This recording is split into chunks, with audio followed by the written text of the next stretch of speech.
Glória a Deus, amém? Vamos abrir as nossas Bíblias, por gentileza, no livro de Êxodo, capítulo número 20. Êxodo 20, a partir do versículo 1. Nós vamos falar com os irmãos aqui sobre o primeiro e o segundo mandamento. Êxodo capítulo 20, a partir do versículo 1.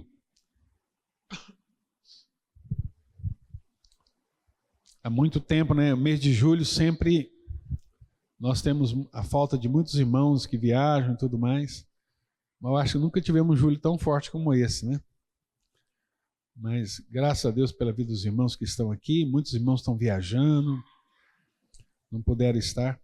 Quero lembrar os irmãos, assim, nós temos 2 cultos, um de manhã e outro à noite, exatamente porque se às vezes você não pode estar de manhã, você possa estar à noite, né?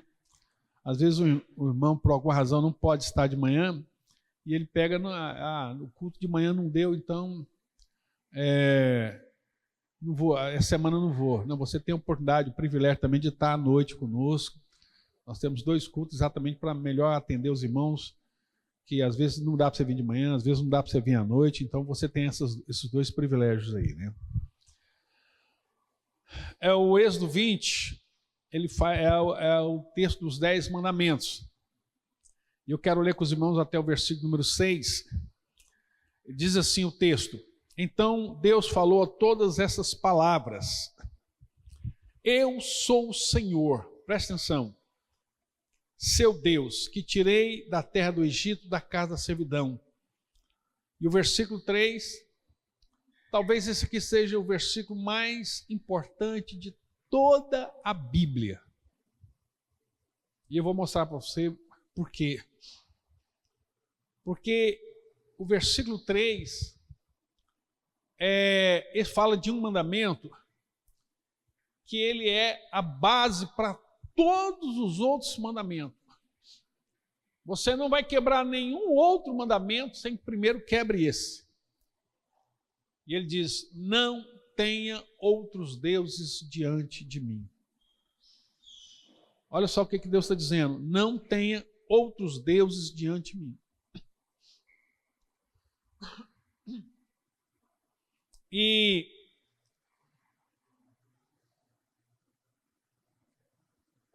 por quê? Essa semana nós recebemos aqui uma irmã de Portugal. Ela tem 3 anos de convertida e ela veio participar de um evento em Brasília. Lá em Brasília ela conheceu o pastor Paulo Júnior. O Paulo Júnior pediu para que ela viesse em Goiânia e estivesse aqui conosco. E ela tinha um monte de perguntas. E foi muito bom porque você vai vendo a cabeça do europeu. Que não é diferente da nossa, mas assim, é muito mais aguçada com relação a essas coisas. E ela, falando do desafio de ser cristão na Europa, e de como evangelizar os seus pais, o seu pai, a sua mãe, as pessoas na Europa de uma forma geral. E quando eu entrei nessa questão aqui, ela falou assim: olha, para nós esse texto ele é um texto complicado, porque é o seguinte: por que que Deus é tão egoísta que Ele só quer que nós adoremos a Ele? Por que que Deus tem esse sentimento de querer toda a adoração a Ele? Por que adorar só a Ele? Por que que eu não posso ter outros deuses? Sendo que nós, seres humanos, podemos escolher qualquer o Deus que quer, e ninguém tem nada a ver com isso. Ninguém tem nada a ver com isso. E aí vem um Deus Não que ela pense assim, mas ela está traduzindo como é que um europeu pensa. E aí vem Deus e fala para mim isso. Não tenha outros deuses diante de mim. Não faça, versículo 4, não faça para você imagem de escultura, nem semelhança alguma do que há em cima no céu, nem embaixo da terra, nem nas águas debaixo da terra.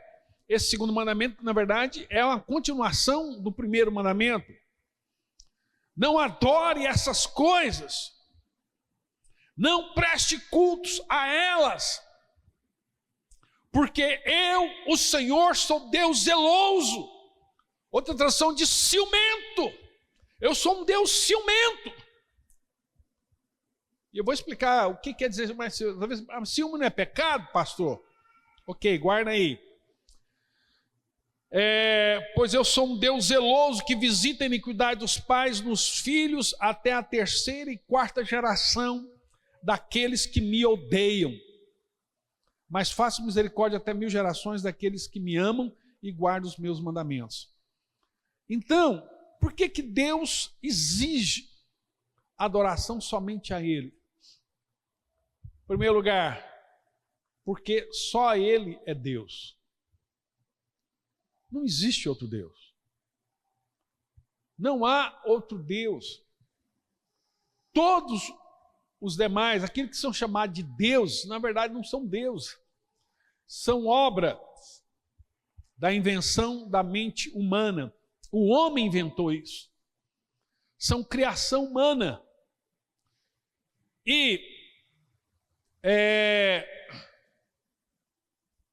quando Deus fala para você não adorar outros deuses, Ele está falando, olha, não se envolva com aquilo que é mentira, com aquilo que não existe, com aquilo que não é. A Bíblia diz, um ídolo nada é.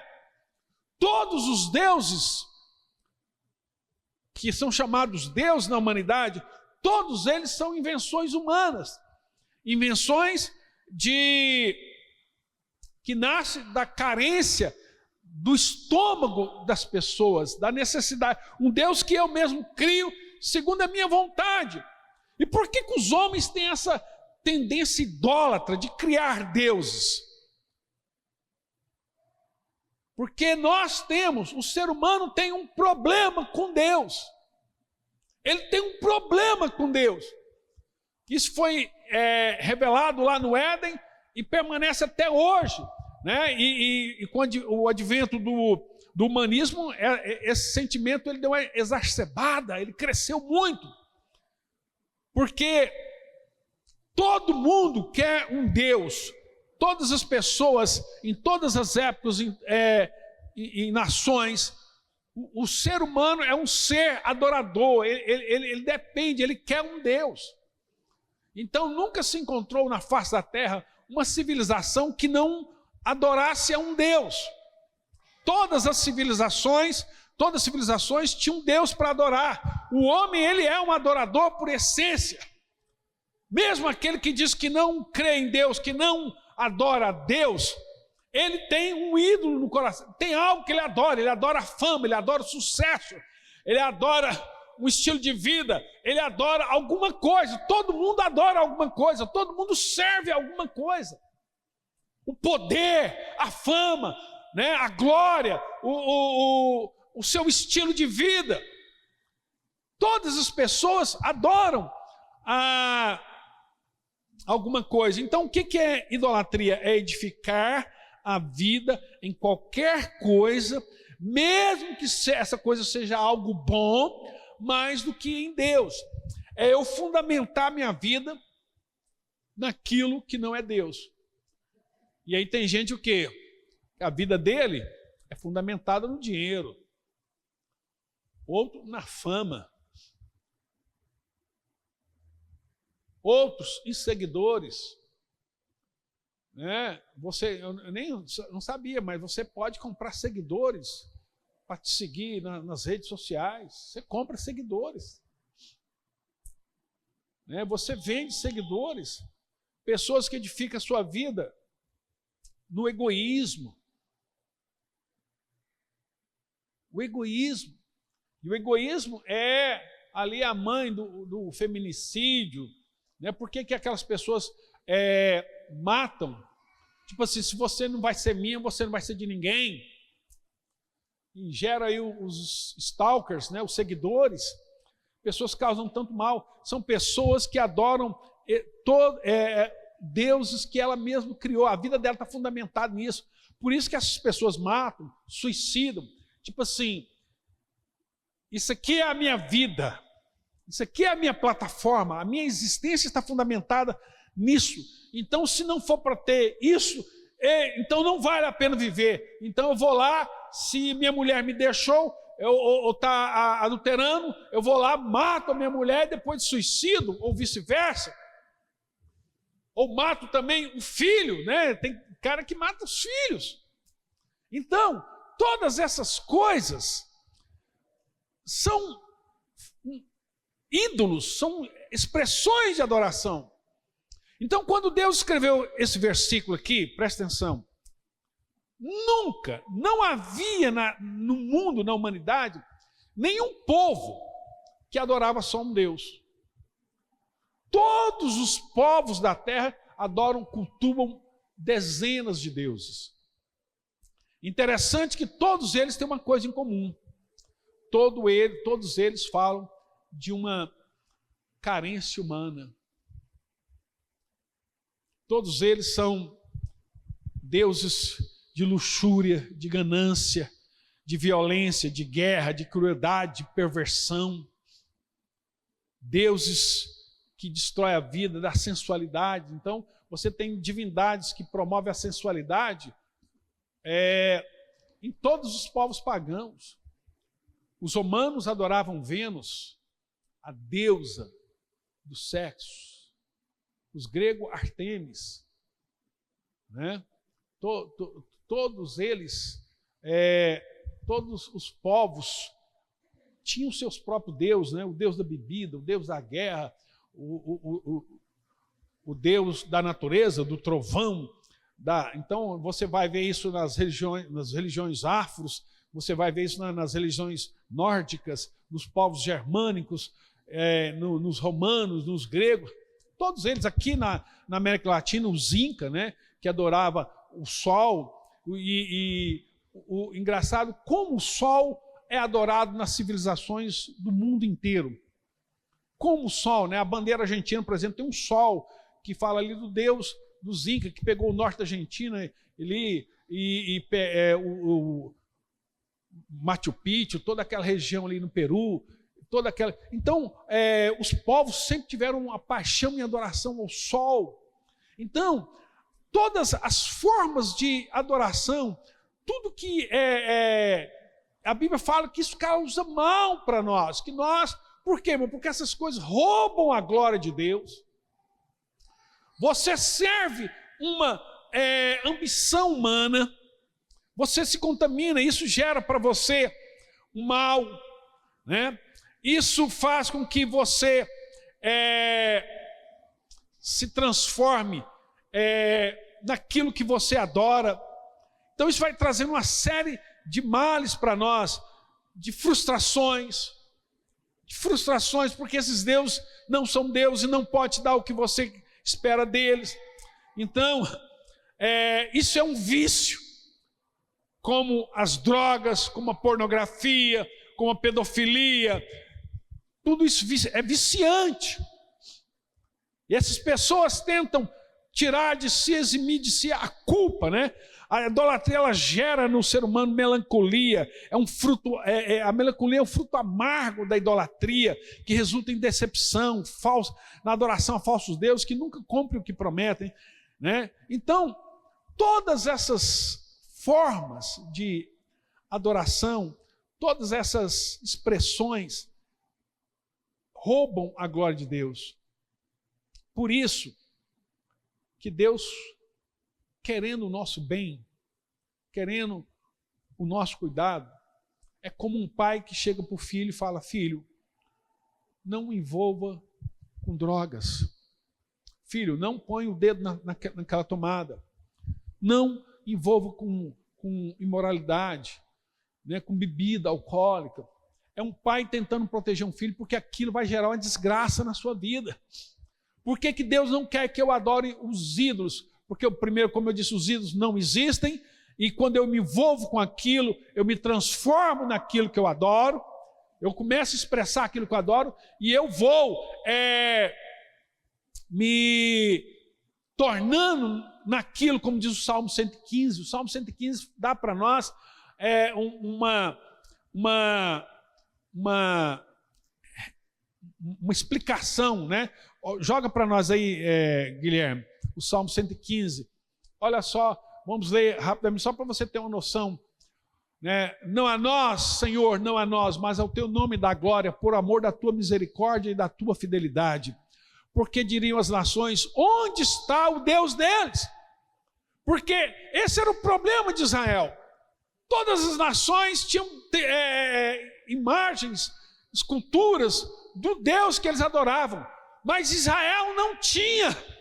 O Deus de Israel habitava no coração, é um Deus invisível, é um Deus que falou assim, olha, não faça imagem de mim, porque tudo que qualquer imagem que você fizer de mim vai ser uma imagem distorcida, vai ser uma mentira. Então Deus não quer que nós adoramos outros deuses, porque eles são mentiras. Então ele está dizendo, por que diriam as nações, onde está o Deus deles? Onde está o Deus de Israel?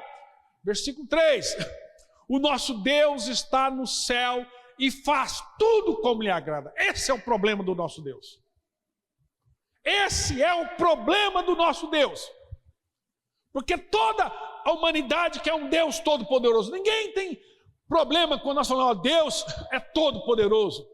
Deus é o Senhor da batalha. Deus é o nosso pastor, o Senhor é meu pastor, é o Senhor que me cura, o Senhor é a nossa justiça, o Senhor é o nosso Deus todo-poderoso, Deus é amor.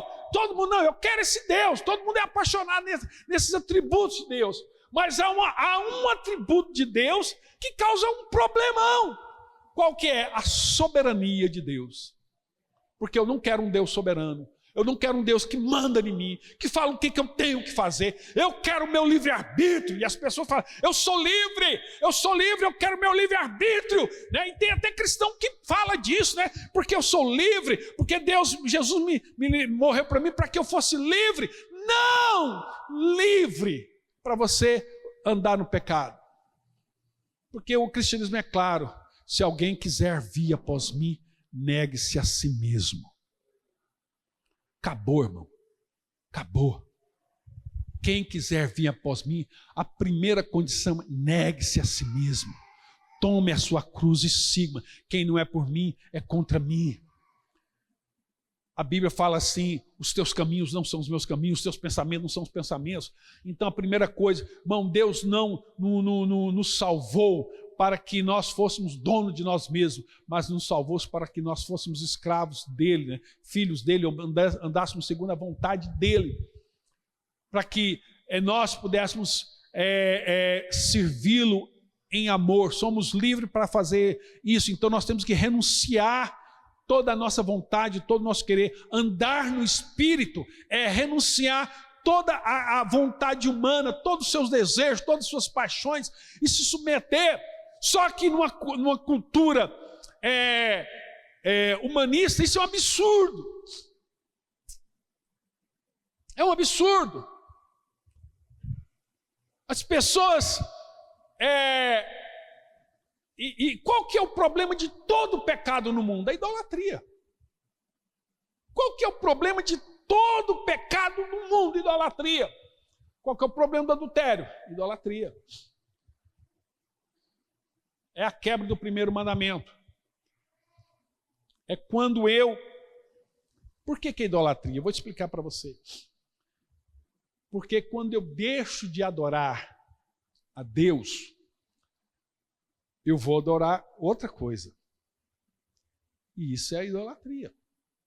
É quando eu acho que aquela outra coisa é mais importante do que Deus. Então Deus falou para mim assim, olha, não terá outros deuses diante de mim. Mas eu falo, mas eu quero viver minha vida. Eu quero viver uma vida de luxúria. Eu quero viver uma vida de orgia.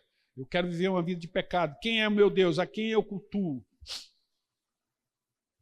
Essas coisas. Eu cultuo a orgia. Por isso que a Bíblia fala que quando eu rejeito, quando eu não quero servir a Deus e eu cultuo essas coisas, Deus me entrega às paixões infames. Deus entrega, já que você quer orgia, então seja entregue à sua orgia, ao ídolo que você adora. Então qual que é a raiz da homoafetividade? Idolatria. Qual que é a raiz do adultério? Idolatria. Qual que é a raiz do roubo? Idolatria. Qual que é a raiz da mentira? Idolatria. Porque eu estou deixando de adorar o único Deus para servir o Deus que eu quero. O Deus que eu criei na minha mente. Então, e por isso que a Bíblia fala que Deus entrega essas pessoas, as abandona no seu próprio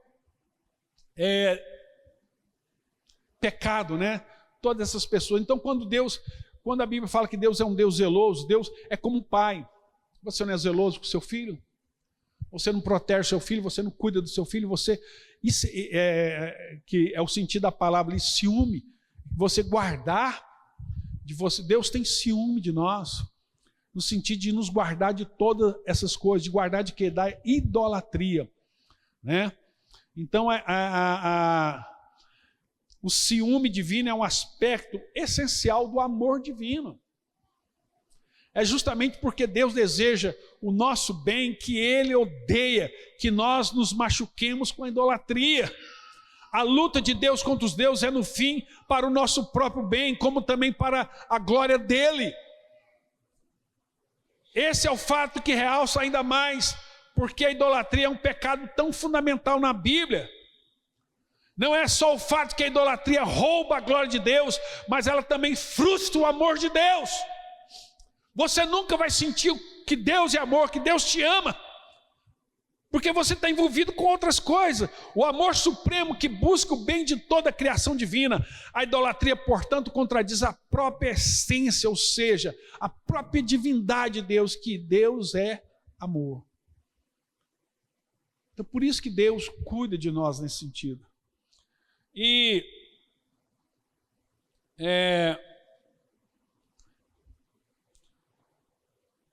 continuando. O Salmo 115 eu não terminei lá. Deixa eu antes. Lá, o nosso Deus está no céu. É um Deus soberano. Os ídolos das nações, são prata e ouro, obras de mãos humanas. Irmão, Israel era a única nação que adorava um único Deus, e esse Deus é invisível. Esse Deus é um Deus invisível. Você pode senti-lo, você pode tocá-lo pela fé, você pode experimentá-lo, mas não é visível. Os ídolos das nações são prata, ouro, obra de mãos humanas, criação de homens. Tem boca e não falam, tem olhos e não veem, tem ouvidos e não ouvem, tem nariz e não cheiram, tem mãos e não apalpam, tem pé e não andam, nem som lhes sai da garganta. Tornem-se semelhante a eles os que os fazem e todos que nele confiam. Então, por exemplo,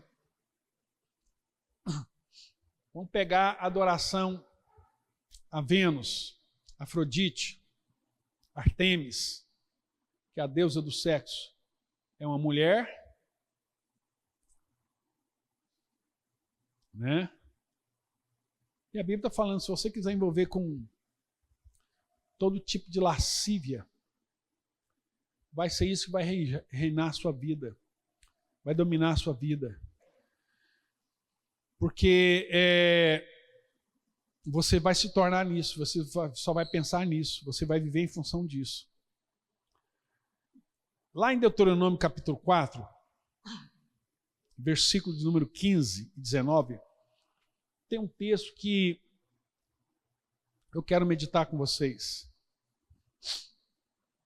Diz assim: tenham cuidado, guardem bem a sua alma, porque vocês não viram a aparência nenhuma no dia em que o Senhor, o Deus de vocês, lhe falou em Horebe. No dia que eu apareci no Monte Horebe, que eu falei com vocês, preste atenção, ele está falando, preste atenção, tenham cuidado, vocês não viram imagem de nada, vocês só ouviram a minha voz. No meio do fogo, eu apareci com labaredas de fogo e falei. Portanto, tenham cuidado para não se corromperem e fazerem para si alguma imagem esculpida em forma de ídolo. Olha o que Deus está nos advertindo. Tomem cuidado, não vai querer fazer um Deus. Vocês não viram nada. Semelhança de homem ou de mulher, ou semelhança de algum animal que há na terra, ou semelhança de alguma ave que voa pelos céus, ou semelhança de algum animal que rasteje sobre a terra, semelhança de algum peixe que há nas águas debaixo da terra.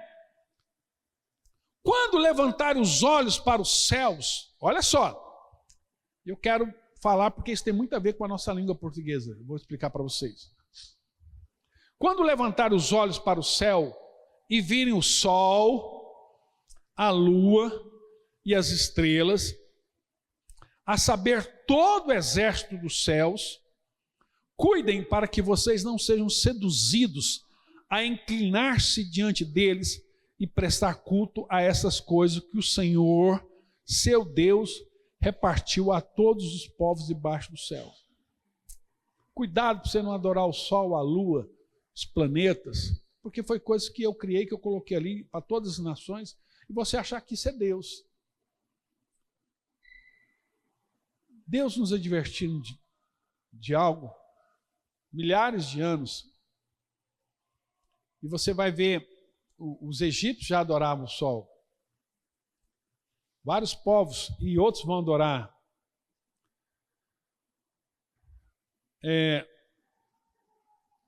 E aí, irmãos,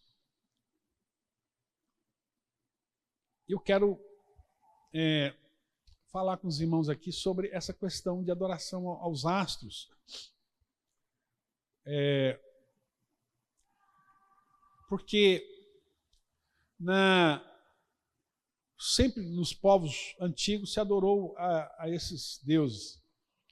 Mas foi através do Império Romano que isso se tornou mais forte.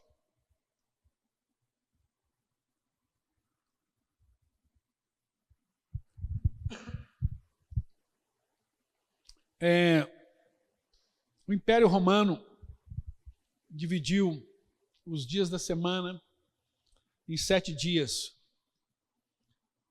que foi a base do nosso calendário, né? O primeiro calendário juliano, depois reformado por Gregório, formando o nosso calendário atual, o gregoriano. Mas no calendário juliano, eles faziam assim: o primeiro dia da semana é o dia solis, é o dia do sol. O segundo dia é o dia da lua. Vou já falar só em português, né? Dia da lua. O terceiro, a terça, o dia de Marte. A quarta, o dia de Mercúrio. A quinta, o dia de Júpiter. A sexta, de Vênus. E o sábado, de Saturno. São as divindades romanas. Cada um deles tem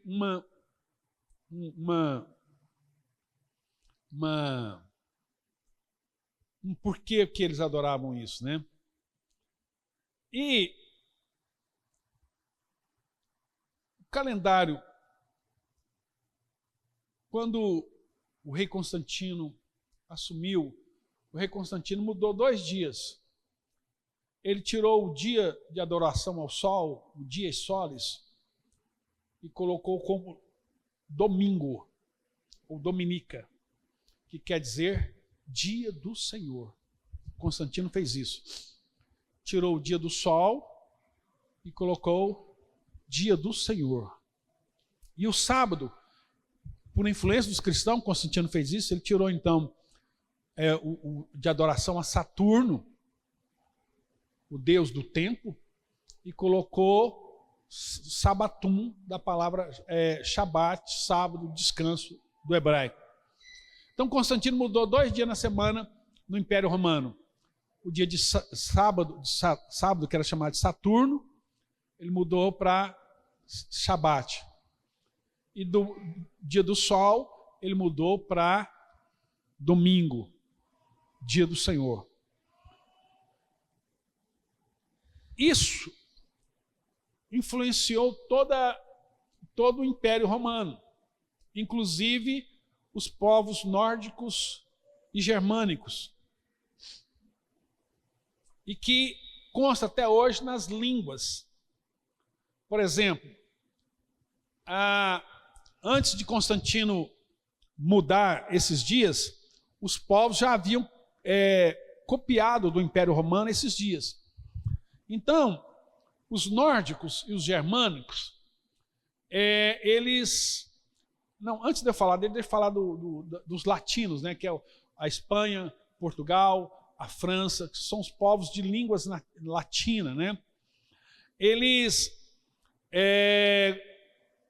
então, com essa mudança, eles mudam apenas os dois, o sábado e o domingo. O sábado passa a ser, tira Saturno e põe Shabat, sábado, e dia do sol passa a ser, então, domingo. Mas eles continuam. Segunda-feira, dia da lua. Terça-feira, dia de Marte. Aqui vou falar para vocês, Marte, que é o deus da guerra, da agricultura. Quarta, Mercúrio, que é o deus do comércio. Júpiter, né, que é o deus do trovão, do relâmpago. E na sexta é Vênus, ou Viernes, em espanhol. Então você tem na língua espanhola, no francês, no italiano, você vai ter todos esses dias, né? Então você, quando você vai falar em espanhol, você fala Martes, Mércoles, Juves, Viernes, que é o nome desses planetas. E todas as línguas, o espanhol vai fazer assim, o italiano vai fazer assim. O inglês, que tem origem nos povos na língua germânica, vai fazer. Só que os ingleses, como eles pegaram antes de Constantino, o que os ingleses, até hoje na língua inglesa, tem a mesma estrutura do passado. Como é que fala domingo em inglês? Como é que fala domingo em inglês? Sunday. O que é Sunday? Dia do sol. Monday, dia da lua. E todos eles, a diferença é que os povos nórdicos, eles vão tirar alguns deuses romanos e vão colocar os deuses nórdicos deles. Então, primeiro o deus da guerra, Tyrs. E aí eles vão colocar na terça-feira, Tuesday, em homenagem ao deus. O deus Odin, nós falamos Odin, né, na expressão nórdica, Wednesday, que vai se tornar Wednesday, quarta-feira, que é a adoração ao deus Odin. Na quinta-feira é a adoração ao deus Thor. Lembra aquele figura lá desses filmes, né? Aquele deus que tem um martelo, o deus do trovão, a mesma figura do deus. Então você vai ter o Thor Day, né? Que vai se tornar na língua o Thursday. E Frigg é a deusa da sensualidade, Frigg, que vai ser o Frigg's Day, que vai se tornar o Friday, né? E Saturday, que é o sábado, que é o dia de adoração a Saturno. Então todos esses povos cultuam essas divindades. E onde que eu quero, pastor? Onde você quer chegar com isso? Porque teve um cristão chamado Martinho de Dume, lá na cidade, em Portugal, na cidade de Braga. Porque é o seguinte, toda semana, e os portugueses também adoravam, né? Ele falava sábado, domingo, né? Depois vinha lá dia da lua, dia do sol, dia de Vênus, dia de Marte, dia de Saturno. E aí, esse cristão, na Semana Santa, já no ano 652 depois de Cristo, na Semana Santa, ele separava aquela semana para o Senhor. Então era feriado em todo o império. No dia da Semana Santa, então, tinha o primeiro dia santo, o segundo dia santo, o terceiro dia santo, até a celebração do nascimento. Então, quando você falava, quando nós falamos Sexta-feira Santa, há uma redundância. Eu vou explicar para você por quê. Então, olha só. Só que durante a Semana Santa, Martinho falou assim, cara, como é que eu falo que a semana é santa se na segunda o dia santo é da lua, na terça o dia santo é Marte, na quarta nós estamos dando dias a demônios. E eu tenho aqui a frase de Martinho que eu quero ler para vocês. Martinho disse o seguinte, Martinho de Dume: pois os infiéis irritam a Deus e não acreditam de todo o coração na fé em Cristo, de Cristo, mas são incrédulos e colocam os próprios nomes de demônios em cada dia da semana. O nosso calendário, nós homenageamos demônios, deuses, ídolos, que na nossa língua. E assim eles falam do dia de Marte, de Mercúrio, de Júpiter, de Vênus e de Saturno, que nunca criaram nem um dia sequer. Essas coisas não existem. Mas como eram homens malvados e perversos entre nós, né, difundido pelos romanos e pelos gregos. E aí Martinho propõe, eu vou falar da cidade, Martinho de Braga propõe o seguinte, que todo feriado, isso aqui é interessante, todo feriado tinha que parar tudo, o comércio era fechado. Aliás, toda festa religiosa. A palavra latim para feriado é féria. A palavra quer dizer é dia santo, dia féria. Dia santo é feriado, então é o dia de férias, daí a expressão feriado. É dia santo, é um dia de você consagrar ao Senhor. Então, Martinho de Braga propôs o seguinte, vamos ter o domingo, que é o dia do Senhor, na segunda, nós vamos ter a segunda-feira, a terça-feira, a quarta-feira, ou seja, a segunda santa, o terceiro santo, o quarto santo, o quinto santo e o sexto santo, o sábado de descanso e domingo, dia do Senhor. Então, a palavra féria, que depois nós mudamos para feira, que é o dia da feira, quer dizer santo. E por que daí vem a palavra feira? Está tendo feiras em vários lugares aqui agora. Por quê? Porque como tudo tinha que fechar, os comerciantes pegavam, montavam a barraca a céu aberto na porta dos templos para vender suas mercadorias. Daí surgiu as feiras, que é onde os comerciantes podiam vender suas mercadorias na porta dos templos, das igrejas e tudo mais. Da onde vem a palavra férias, da onde vem a palavra feriado. Até em inglês a palavra feriado é holiday, que é dia santo. Então, o Brasil, a língua portuguesa de todos os povos latinos aqui, de língua latina, né? Quando nós falamos latino, nós estamos falando do italiano, estamos falando do francês, estamos falando do espanhol, do português, e os povos nórdicos e germânicos, é a única língua em que você não adora. Você não menciona esses deuses, você fala, todos os dias são do Senhor. Então, o domingo é dia do Senhor. A segunda é feira, é a segunda santa. Terça santa, quarta santa, quinta santa, sexta santa. Não é dia de adorar esses deuses, né? Então, isso é uma coisa interessante que veio sobre a nossa língua portuguesa para poder tirar essa adoração que os povos fazem acerca da idolatria, adoração aos ídolos. E nós queremos louvar a Deus e dizer para você o seguinte: Deus diz, não tenha outros deuses diante de mim. Não cultue outros deuses diante de mim, porque só há um Deus, irmãos. Há um só Deus, e esse Deus é soberano. E esse Deus, como eu disse, nós temos problema com a soberania de Deus. O ser humano tem problema com a soberania de Deus, Porque nós queremos um Deus que nós podemos mandar. Um Deus que eu posso falar isso, isso, isso. Então eu não quero um Deus que mande em mim, eu quero um Deus que eu mande nele. Um Deus que eu fale para ele. Então esse é o problema da raça humana. Porque a raça humana, os homens não querem ser submissos. Então o grande problema da humanidade com Deus é que eles não querem se submeter a Deus. As pessoas chegam a questionar Deus. Tipo assim, como é que Deus fez isso? Né? Acontece alguma coisa, por que Deus é assim? Por que Deus faz isso? Porque as pessoas querem mandar em Deus, elas querem manipular em Deus, elas não querem ser submissas a Deus, elas não querem se sujeitarem a Deus. Então esse Deus que manda em mim não serve. Eu quero um Deus que eu possa mandar nele.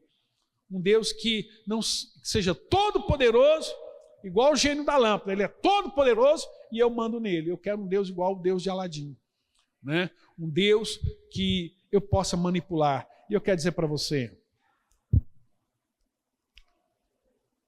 o Deus que servimos, ele não se deixa manipular. O Deus que nós servimos é um Deus invisível, mas que é real. É um Deus que habita em nossos corações. É um Deus soberano. É um Deus que cuida de nós, que tem um cuidado todo especial conosco. Um Deus que nos ama. Ele nos ama. Ele cuida de nós. E Ele quer o melhor para nós. Às vezes nós não entendemos isso. O ser humano sempre quis mandar em Deus. Qual foi a tentação lá no Éden, quando Deus chegou, o diabo chegou para Eva e falou assim: olha, se você comer o fruto, você vai ser igual a Deus. O que Eva pensou? Bem, se eu for igual a ele, ele não vai mandar em mim.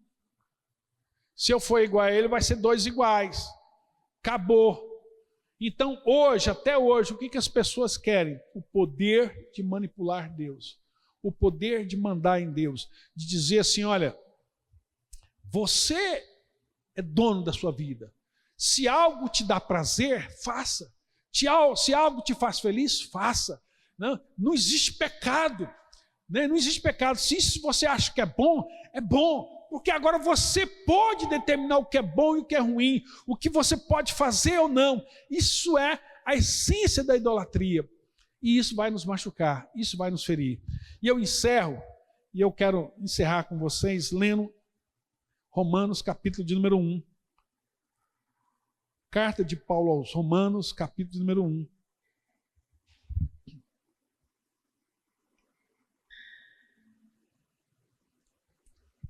Onde Paulo vai falar isso. Presta atenção. Nós vamos ler versículo 21. Romanos, capítulo 1. Vamos ler a partir do versículo 21. Diz assim: porque tendo conhecimento de Deus, não o glorificaram como Deus, nem lhe deram graças, pelo contrário, se tornaram nulos em seus próprios raciocínios, e o coração insensato deles se obscureceu. Ele está falando de idolatria, irmãos. Dizendo que eram sábios, se tornaram tolos, trocaram a glória de Deus, incorruptível, por imagens semelhantes a ser humano, corruptível, às aves, aos quadrúpedes e aos répteis. Por isso Deus os entregou à impureza. Todo idólatra é impuro, todo idólatra é imoral. A raiz de toda malícia, de toda luxúria, de toda imoralidade sexual está na idolatria. E Deus diz: por isso Deus entregou a impureza pelos desejos do coração deles, para desonrar os seus corpos entre si. Eles trocaram a verdade de Deus pela mentira. Lembra que eu falei para vocês da idolatria? Por que Deus não quer que nós sejamos idólatras? Porque idolatria é mentira. E às vezes você pensa que idolatria é aquela imagem daquele santo. Não, aquilo é o menor de todos os males. não é aquilo. A idolatria é isso que Paulo está falando aqui. É o que te leva a adorar essas coisas. Ele diz assim, olha, primeiro, você rejeita Deus. Então vê que a idolatria é uma consequência de rejeição a Deus. Olha o que diz o versículo 24. Por isso Deus entregou a impureza pelos desejos do coração deles, para desonrar o seu corpo entre si. Eles trocaram a verdade de Deus pela mentira, adorando e servindo a criatura em lugar do Criador, o qual é bendito para sempre. Amém. Por causa disso, porque as pessoas rejeitam a sabedoria, não querem se curvar a Deus, não querem se render a Ele, não querem se meter a Ele, Deus os entregou a paixões vergonhosas. Paixões vergonhosas. Porque até as mulheres trocaram o modo natural das relações íntimas por outro contrário à natureza. Aquilo que não tem lógica, aquilo que é contrário, aquilo que é vergonhoso, aquilo que é nojento, aquilo que é desprezível, aquilo que é abominável. Da mesma forma também os homens, deixando o contato natural da mulher, se inflamaram mutuamente em sua sensualidade, cometendo indecência, homem com homem, e recebendo em si mesmo a merecida punição do seu erro. Então por isso que hoje tem gente querendo casar com cachorro, tem gente querendo casar com animais, né, com macaco, com tudo. Sabe o que é isso, irmão? Isso é a perversão. Isso é o que a idolatria levou. A idolatria leva o cara a desejar essas coisas nojentas, essas coisas absurdas. É isso que o texto está dizendo. São os deuses que eles adoram. E diz mais, versículo 27. Da mesma forma também, eu já li o visão, né? Da mesma forma também os homens, deixando o contato natural da mulher, se inflamaram mutuamente em sua sensualidade, cometendo indecência, homens com homem, recebendo em si mesmo a merecida punição do seu erro. 28. E por haverem desprezado o conhecimento de Deus. Então, o que é idolatria? É quando você rejeita Deus e coloca outro fundamento que não é Deus. Não importa que se isso é bom. Isso é a minha família. Cara, se você amar a sua família mais do que a Deus, você vai matar a sua família. E por haverem desprezado o conhecimento de Deus, o próprio Deus os entregou a um modo de pensar reprovável, para praticarem coisas que não convêm. Estão cheios de todo tipo de injustiça, perversidade, avareza, maldade. Olha o que a idolatria leva, irmão. A idolatria leva a essas coisas, né? Estão cheios de todo tipo de injustiça, perversidade, avareza, maldade. Estão cheios de inveja, homicídio, discórdia, engano, malícia. São difamadores, caluniadores, inimigos de Deus, insolentes, arrogantes, orgulhosos, inventores de males, desobedientes aos pais, insensatos, desleais, sem afeição natural e sem misericórdia.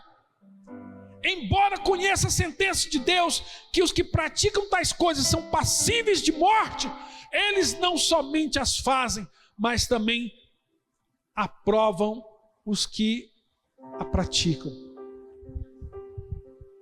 né? Tipo assim, eu não sou, mas eu dou maior apoio para você que é, para que faz isso. Quer ver um exemplo? A mulher descobre que o marido está traindo. Ela conta para as amigas. Qual o conselho que as amigas dão para essa mulher? Trai ele, rapaz, lá que você é boba. Foi com quanto? Com 2? Dá para 10. Não é isso. Defender causas, defender esse tipo de pecado, são chamados simpatizantes. Meu irmão, a Bíblia está falando que vai para o inferno do mesmo jeito, como se fosse, porque você está provando uma coisa que o fundamento é a idolatria.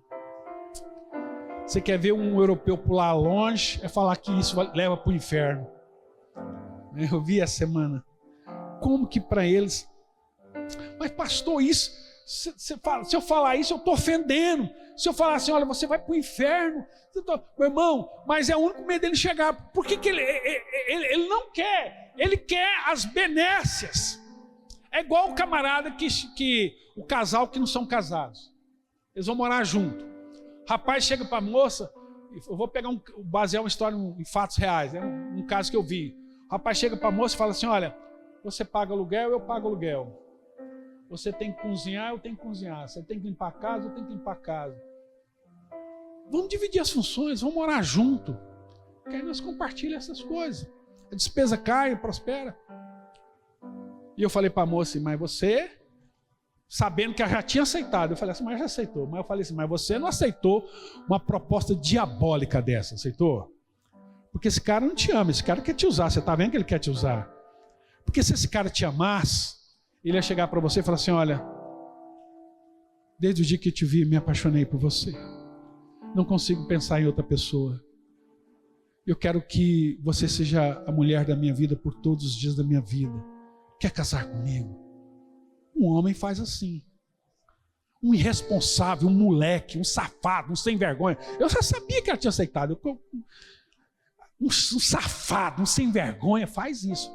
Graças a Deus que você não aceitou, não é verdade? Você teve esse discernimento. Estou morando com ele, pastor. Né? Depois sofre. Meu Deus! Por quê, meu Deus? Por quê? Aí você fala assim, olha, minha irmã, mas foi você, ué. Deus foi lá na sua loja, Deus falou com você, Deus falou, Deus mandou lá, o pastor foi lá e falou. Mas por que Deus não impediu? Deus podia ter intervido. Mas como? Então as pessoas... Tá vendo? Então, meu irmão, vou falar um negócio para vocês. Uma coisa que ofende muito o ser humano. Deus é soberano. O nosso Deus é soberano. Ele reina sobre todas as coisas. Você goste ou não, você vai se sentir ofendido ou não, você vai se curvar a Ele ou não, Ele não vai deixar de ser quem Ele é, porque você está aí resmungando, choramingando. Deus é o Senhor, Jesus Cristo é o Senhor. Esse universo tem dono, esse universo tem um Criador, tem um Deus todo-poderoso. Jesus Cristo é o Senhor e Ele é todo poderoso e soberano sobre todas as coisas. Sobre a minha vida Ele é soberano, sobre a sua vida Ele é soberano. É Ele que manda, Ele é o boss, Ele é o CEO, Ele é o Criador de todas as coisas. Ou você se rende a Ele, ou você se prostra a Ele e diz, meu Deus, meu Salvador, como diz Tomé, Deus meu e Rei meu. Ou você na boa, meu irmão, na boa, sem medo de ofender ninguém, você vai para o inferno. Eu sei que não se prega isso mais, né? Hoje não pode nem falar inferno, mas daqui a um dia eu vou proibir. Mas ele fala, não, para você. É assim. Jesus diz, eu sou o caminho, a verdade e a vida. E ninguém vem ao Pai a não ser por mim. Isso é cristianismo. Ninguém. Então só há um pecado. Que no Novo Testamento não terás Deus, ele foi traduzido por amar o Senhor, né, de todo o seu coração, de toda a sua força, de toda a sua alma, de todo o seu entendimento. O pecado é rejeitar isso, rejeitar o amor de Deus por você. Ontem perguntaram para mim assim, pastor, você acredita que no céu vai ter católico? Eu falei, não. Eu falei, também não acredito que vai ter crente. Também não vai ter ninguém da sal da terra. Não acredito que vai ter ninguém lá. No céu só tem um grupo de pessoas. Aqueles que foram arrependidos pelos seus pecados receberam Jesus Cristo como Senhor e Salvador. Esses vão morar no céu. E eu não sei onde que eles estão, eu não sei quantos aqui são, mas todos aqueles que receberam o Senhor Jesus como Senhor e Salvador, e receberam o seu senhorio, vão morar com Ele na eternidade. Amém? Amém. Então lá no céu não vai ter batista, presbiteriano, católico. Lá no céu só vai ter os lavados pelo sangue de Jesus. Só esses. Todos que vão entrar ali vão falar: glória a Deus pelo sangue. Estou aqui pela graça de Deus, pela graça de Deus. Amém.